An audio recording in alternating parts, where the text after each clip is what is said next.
როცა დაწყებული ვიღაცაებს, ვისაც ჩვენ ლიდერებს ვეძახით, რომლებიც ლიდერები არ არიან რეალურად და მეთაურები არიან, აი ეს ლიდერები ცდილობენ, რომ რაღაცა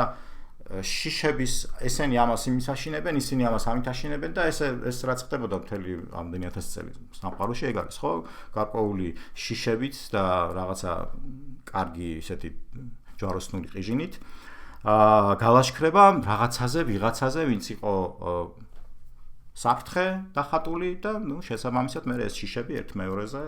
აგებული ისტორიულად და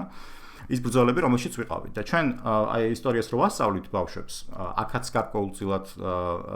ფაქტიურად ზეგავლენას ვახდენთ მათ უნარზე კომუნიკაციის და ურთიერთობის უნარზე, იმიტომ რომ ისტორიაში თუ ჩვენ სულ ვასწავლით რეალურად რამდენი ბრძოლები, რო აი ჩვენ ეს აი მე ჩვენი წავედით იმათ და ასე შემდეგ და ასე შემდეგ. ანუ პატარაობიდანვე, ზედმეტად პატარაობიდანვე, ჩემი აზრით, ადამიანებს ვეუბნებით, რომ ცხოვრება არის ბრძოლა. და მე ამ ბრძოლის რეჟიმში თან გვინდა რომ რაღაცა ისეთი ჰუმანური და ისეთი სამყარო ავაშენოთ, მაგრამ კიდევ ერთხელ ვიზახი, ბრძოლით გვინდა ავაშენოთ და არც საზოგადოებრივად, არც ადამიანური ფსიქოლოგიის დონეზე ბრძოლებით წინ ვერ წახვალ.